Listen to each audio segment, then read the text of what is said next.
Can people who don't even own this place just pack up and leave? You hardly make any money, and yet you have the audacity to stay in a luxury apartment. I agree, I'll start packing immediately, I replied with calm resolve, then turned toward the bedroom. As we passed each other, Laura gave me a smirk and said, even Eric, who makes $200,000 a year, had to give up his high-rise condo. And here's poor Lenora, who's really the poor one now.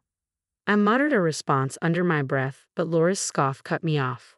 What? Stop whining and just get your stuff packed.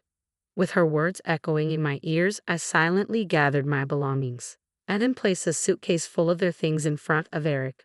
I've packed everything. Both of you need to leave the apartment now. The story flashes back to my student days. My name is Lenora, and I grew up in a family of 4 with my younger sister Laura, our parents, and me. From a young age, Laura and I were polar opposites in both appearance and personality. I was tall and reserved, while Laura was petite and effortlessly charming. My parents showered Laura with adoration, and she grew up believing that being the center of attention was the norm. Despite my superior grades, Laura always found ways to outshine me in other areas. Whenever my academic achievements were acknowledged, Laura would immediately redirect the conversation to her own popularity. Who cares about grades? Listen to this. I've been cast as the lead in the school play for the cultural festival. Everyone recommended me.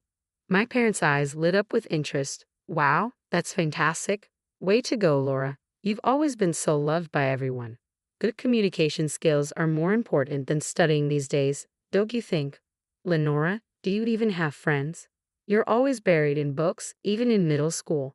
Even though my parents showered me with their love, Laura seemed to take it for granted. Lenora, what would you like for your upcoming birthday? My mom asked. I'd like a winter coat, I replied. All right, we'll go shopping for it soon. As soon as Laura heard this, she chimed in. I'd like a coat for my birthday next month too. Really? Well, let's go shopping together then, Mom agreed. When the shopping trip came around, it revolved entirely around Laura's preferences. I want to shop here, she declared, pointing to a store with designs that were far too cute for my taste. I was hoping for something a bit more subdued, I suggested, trying to redirect. Oh, come on, it's too much of a hassle to visit multiple stores. Just pick something from here, Laura said, pulling me toward a rack. Lenora, try this one on, she said, holding up a coat she had picked out. I think it'll look great on you. I'm not really into it, I protested. Just try it on. It'll look good, trust me. Reluctantly, I ended up buying the coat, despite not liking the design. On our way home, Laura leaned in and whispered, I'm glad you bought it, but that coat might not suit your plain looks. Even someone like me managed to get a boyfriend in high school. As we walked, someone approached and asked, Hey, Lenora, is it true you're dating the baseball team's co-captain? Yeah, I guess, I replied, a bit taken aback. A few days later, Laura proudly declared, I'm dating the captain of the baseball team now. Oh, really? So, your boyfriend is the captain, and mine is just the co-captain. I guess that means I win, Laura said with a smirk. Sure, you do, I replied, trying to sound indifferent. Laura always seemed to be in competition with me, but it didn't really bother me. Despite my nonchalance, Laura's underlying hostility never faded.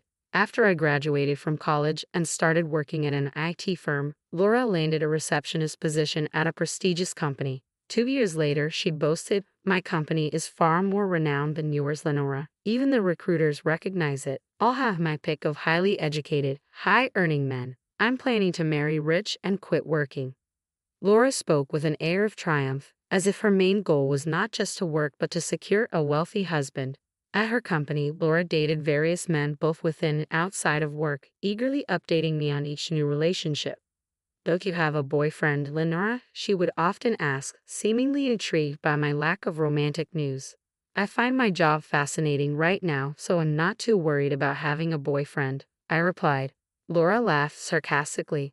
That's such a cliched excuse. Lenora, with your small company, you'll never meet a decent guy. But a year later, I met Eric, and our relationship progressed swiftly. We got engaged, and when I introduced Eric to my family, Laura was taken aback. Lenora, didn't you say you didn't need a boyfriend? She asked, surprised. At the time, I really felt that way, I explained. Eric quickly stepped in to deflect the attention. Laura, love is unpredictable, you know. I'm sure a charming girl like you gets what I mean. Laura blushed at Eric's charming smile. Yes, she stammered.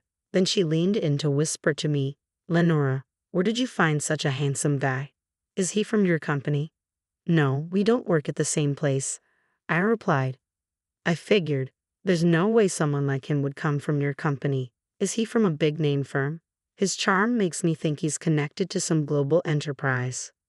Laura seemed to take my vague answer as confirmation that Eric was from a prestigious company. Thanks to Eric's natural social skills, discussions about our wedding with my parents went smoothly. We decided on a small ceremony with just close friends and family. Laura, however, continued to complain. I want to meet Eric's colleagues, she said persistently. Eric and I soon settled into our newlywed life.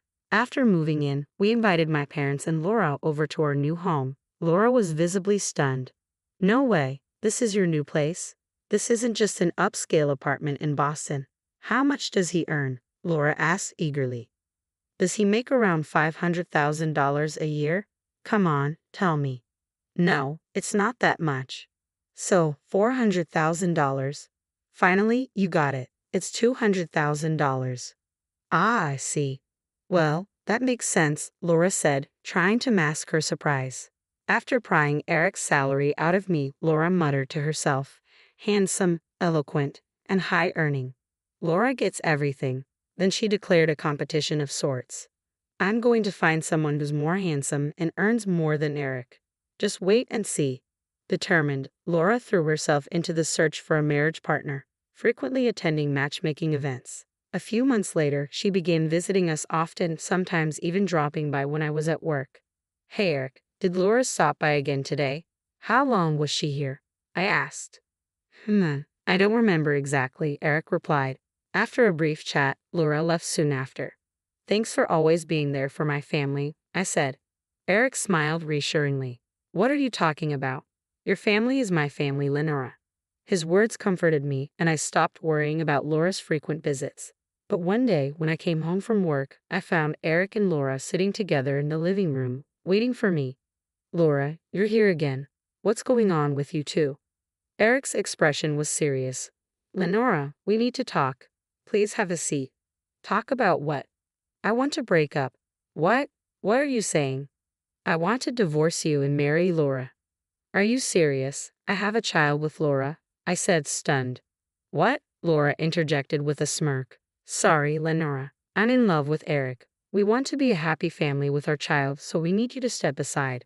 I was floored to discover that Laura had been cheating with Eric all along. As I struggled to process the betrayal, Laura continued, Since you introduced me to Eric, I've been searching for someone better. Finding someone as great as Eric, who makes $200,000 a year, was tough. Looking back, Laura's interest in Eric does make sense. Laura went on, One day, I ran into Eric while I was feeling down. He was so comforting, and that's when I realized I could just take him from you.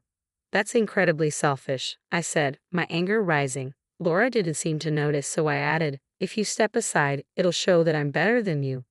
I was seething with anger. Laura's selfishness had always been a problem, but I had tolerated it because we were family. Not this time. I couldn't stand by and be treated this way. I wouldn't forgive either of them. Fine, I said, trying to keep my voice steady. Oh great, I knew you'd step aside so easily. After all, someone as plain as you doesn't deserve someone as great as Eric. So, you'll be moving out of this fancy apartment, right? It's too good for you anyway. At Laura's words, Eric interjected quickly, Hold on. Whether I own this apartment or not, we should sit down and talk this through. Laura dismissed him with a wave of her hand. Are you kidding? You don't even make that much money, and you want to stay in a luxury apartment. How shameless. I agree. I'll start packing now, I said quietly, heading toward the bedroom.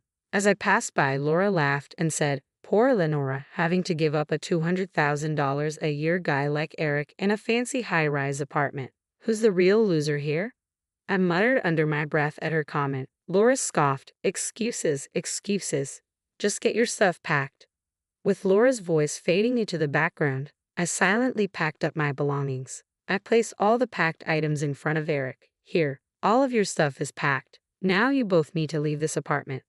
Laura looked bewildered. What are you talking about? You're the one who's supposed to move out. No, it's you and Eric who need to leave. Both of you. What are you saying?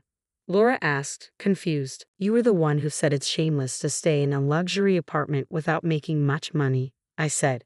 Laura, Eric, do you understand what I'm saying? Could you explain it to Laura here? Eric spoke so softly it was almost a whisper. This apartment isn't mine. What do you mean? I didn't buy this apartment. Lenora did, so it's in her name. Laura's face twisted in confusion. Why would you put it in Lenora's name? Eric should be the owner, since he makes more. Eric's voice grew even quieter. Actually, my income is less than Lenora's. What? But you make $200,000 a year. That $200,000 is Lenora's salary, not mine, Eric clarified. You're lying, Laura exclaimed. It seemed Laura was starting to grasp the situation. I continued, our household income is around $200,000, but most of that comes from me. After landing a job in IT and running a successful app business, my income grew significantly. That's when I met Eric. I started dating him because his cheerful personality was a welcome break from my hectic workdays. I expected that once we got married, he'd give up his part-time job. But as my income increased, Eric's work ethic diminished. By the time I finished explaining, Laura's face had drained of color. Wait, Eric has a job, right? He's not unemployed? He's essentially unemployed, I said. I stayed with him because he provided emotional support when I was busy, but he's just a man of empty promises who's been depleting our savings. You've done me a favor by taking him off my hands. But Eric always paid for upscale restaurants on our dates and even bought me designer clothes. That means he must have savings, right? I couldn't help but smirk at Laura's comment. That's just Eric for you, always putting on a show. He's been reckless with his credit card to impress people. I was the one left to clean up his financial mess. From now on, our accounts will be separate. You two will need to figure out how to handle the bills. Wait, so he's been spending wildly on credit cards without any savings? Who does that? I don't understand the mindset of someone foolish enough to cheat with his wife's sister. And honestly, the mindset of a woman who cheats with her sister's husband is beyond me as well. So you're saying my dreams of marrying a man who earns $200,000 and living a luxurious life in a high-rise condo are completely ruined? Without a shred of mercy, I kicked both the pathetic Eric and the crumbling Laura out of my apartment. I swiftly finalized my divorce with Eric and filed for alimony. Given their confession of infidelity, they had no grounds to contest the financial demands. Even after discovering that Eric was unemployed, Laura had no choice but to marry him because she was pregnant with his child. She hoped that fatherhood might make him more responsible. However, Eric's lazy habits remained unchanged. Initially, he had cheated with Laura, believing she was wealthier due to her position at a top-tier company. Yet he had no intention of contributing financially himself. He continued his part-time job, depleting Laura's modest savings to cover the divorce settlement and leaving no room to address credit card debt. As newlyweds, Laura and Eric fell into a cycle of debt. Unable to afford a new home, they moved into Laura's old apartment. Laura, who had quit her job in anticipation of Eric's income, now had to work part-time from dawn till dusk to manage their mounting debts and her growing pregnancy. Their constant fighting became a local spectacle, making them the talk of the neighborhood. On the flip side, my savings began to grow significantly. With Eric out of my life, I had ample funds for self-improvement, and men started taking a greater interest in me, some even earning more than I do. While Laura might have jumped at the chance to partner with someone based solely on their income, I've learned from my experience. I won't rush into another marriage like I did with Eric. I'm committed to finding someone who truly aligns with me rather than settling for financial reasons.